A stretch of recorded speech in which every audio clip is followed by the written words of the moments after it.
বাজারের থেকে অর্ধেক দামে মাছ কিনতে হলে আপনাকে আসতেই হবে এই বাজারে। এই বাজারে মাছের দাম বা বর্তমান যে বাজার মূল্য তার থেকে অনেক বেশি কম। যার কারণে আপনি দেখে শুনে বুঝে এরপরে নিজের চাহিদা মতো, নিজের পছন্দ মতো সব ধরনের মাছ কিনে নিয়ে আসতে পারবেন। ঠিক তেমনি করে আমি সবসময় এই বাজার থেকে মাছ কিনি আর মাছ কিনে সবসময় বিজয়ের হাসি নিয়েই ফেরত আসি। বর্তমানে যে গলিতে বা মাছ বাজারে যে মাছ বিক্রি করে এই মাছগুলা কিন্তু আমি সবসময় কিনেছে তা না। কেনার পরে দেখা যায় যে এখানে দাম বেশি নেয় কিন্তু সময় এবং সুযোগের অভাবে, কারণ এই বাজারে আসতে হলে আপনাকে আসতে হবে ভোরবেলা, আর ভোরবেলা আসা সবসময় পসিবল হয় না, আর সাথে একজন পুরুষ মানুষ লাগে।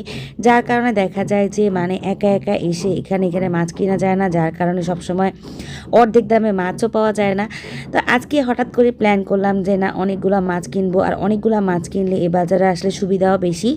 তো এটা হচ্ছে আমাদের এলাকায় কাউরান বাজারের যে মাছ বাজার, মানে মাছের আড়ত বলা চলে, কিন্তু এটা আড়ত না, আড়তের পাশেই একদম রেল লাইন সংলগ্ন। তো এখানে হচ্ছে আপনি মাছ কিনতে আসলে যে কোনো মাছই কম দামে বা অর্ধেক দামে পাবেন, বা আপনাদের যেখান থেকে মাছ কিনেন মাছ বাজার থেকে তার থেকে অবশ্যই আপনি একদম অর্ধেক দাম না হলেও, যেহেতু মাছ বাজার আসলে অনেক কিছুর উপর ডিপেন্ড করে, যেমন বৃষ্টি বাদল হলে, মাছের আমদানি কম হলে, বা অনেক কারণে দেখা যায় মাছের বাজার একটু দাম হেরফের হয়, কিন্তু বেশিরভাগই দেখা যায় যে আপনি কম করে হলেও মানে 60% দিয়ে নিয়ে আসতে পারবেন, বাকি 40% আপনার লাভ হবে।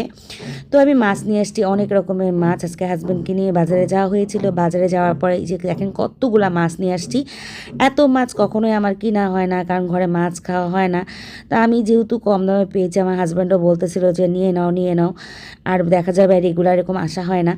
তো এই জন্য সব রকম মাছ নিয়ে নিয়েছি। দেখেন কি কি মাছ নিয়েছি। এটা হচ্ছে যে কাচকি মাছ, তেলাপিয়া মাছ, পাঁচমিশালি মাছ, তারপর হচ্ছে এটা সাগরের মাছ।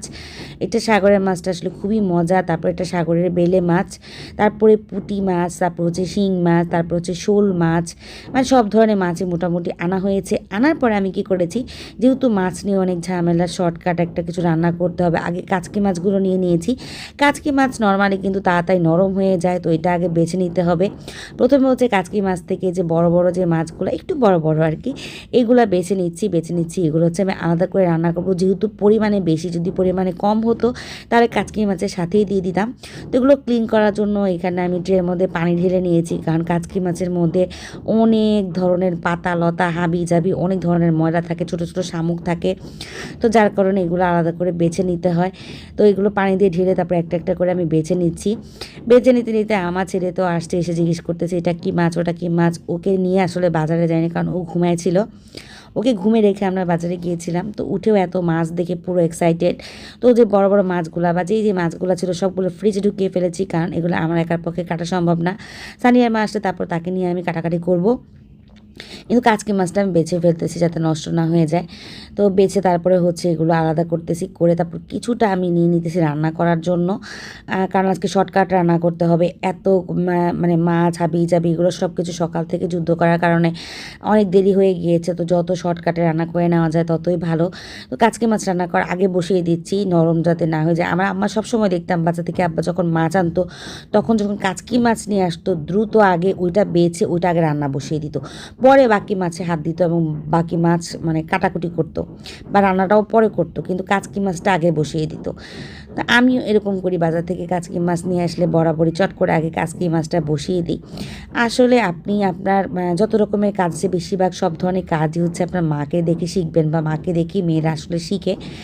তো যাই হোক, আমার মার কাছ থেকে যা শিখেছি তা আমি করার চেষ্টা করি, কিন্তু আমার মা এতটা গুণী মানুষ, এতটা আসলে আম্মার মতো আমি পারি না, বা আম্মা এত কষ্ট করেছে সংসারের জন্য, এতটা কষ্ট আমাদের আসলে করতেও হচ্ছে না। তো যাই হোক, তেলাপিয়া মাছও কি দু একটা কেটে নিয়েছি, মানে দুটো কেটে নিয়েছি আমি আমাদের জন্য, যেহেতু মানুষ চারজন হিসাবে 4 পিস কেটে নিয়ে এটার মধ্যে হলুদের গুঁড়া, মরিচের গুঁড়া, ধনিয়ার গুঁড়া, সামান্য জিরার গুঁড়া দিয়ে মাখিয়ে নিয়ে ভেজে ফেলতেছি। তেলাপিয়া মাছটা ভাজাই বেশি মজা লাগে রান্নার থেকে, তারপরে আবার রান্না করলেও মজা লাগে। আমার কাছে মনে হয় যে না, এখন তেলাপিয়া মাছটা টেস্টি আসলে ভালো লাগে। অন্যান্য মাছের আসলে বেশিরভাগই আমি স্বাদ পাই না, কেন পাই না জানি না। একটা সময় মানুষ তেলাপিয়া মাছ নিয়ে অনেক ধরনের মানে মন্তব্য করতো, বা পাঙাশ নিয়ে অনেকে মন্তব্য করতো, কিন্তু এখন দেখা যায় তেলাপিয়া পাঙাশটাই মানুষ বেশি খায়। এরপর চিন্তা করলাম একটু ভর্তা করে নিই, কারণ শুকনা মাছ ভাজা দিয়ে আসলে খেতে ভালো লাগবে না। কাচকি মাছ আছে, তারপরও কাচকি মাছ থাকার পর ভর্তাটা আসলে অনেক বেশি পছন্দ করি, যার কারণে একটু ভর্তা করে নেওয়া। তো এখানে আমি তাড়াতাড়ি করে একটু মানে পাতা দিয়ে চাপা শুটকি দিয়ে ভর্তা করে নিচ্ছি। চারপাশে কী পরিমাণ বৃষ্টি হচ্ছে সকাল থেকে যে বলার মতো না। সকাল থেকে একটু কম ছিল, কিন্তু এখন প্রচুর পরিমাণে বৃষ্টি, অনবরত বৃষ্টি পড়তেছে। আজকের বৃষ্টিটা কতক্ষণ পর্যন্ত থাকবে আসলে বলা যাচ্ছে না, সেই রাত থেকেই বৃষ্টি হচ্ছে। তো ভর্তা বাটা মাঝখানে এখানে যে পেঁয়াজ নিয়ে নিলাম, পেঁয়াজটা আস্তে আস্তে করে দিলে মানে একটু আস্তে আস্তে থাকবে, ভর্তা টেস্টটা কিন্তু অনেক বেশি মজা লাগে। আমার রান্নাবান্না কেমন হয় আসলে আমি কিন্তু আমার রান্নাবান্না পছন্দ করি, কিন্তু আমার ভিডিওগুলো, আমার রান্নাবান্নাগুলো আপনাদের কেমন লাগে অবশ্যই জানাবেন। আর এই যে মাছ ভাজা দিয়ে, গরম গরম মাছ ভাজা, বাইরে বৃষ্টি পড়ছে, আর ভর্তা দিয়ে সাথে শুকনা মরিচ, খেতে বসে গেলাম। আপনাদের সবার জন্য রইলো অনেক অনেক দোয়া। সবাই ভালো থাকবেন, সুস্থ থাকবেন। আমার ভিডিও কেমন লাগলো জানাবেন। আল্লাহ।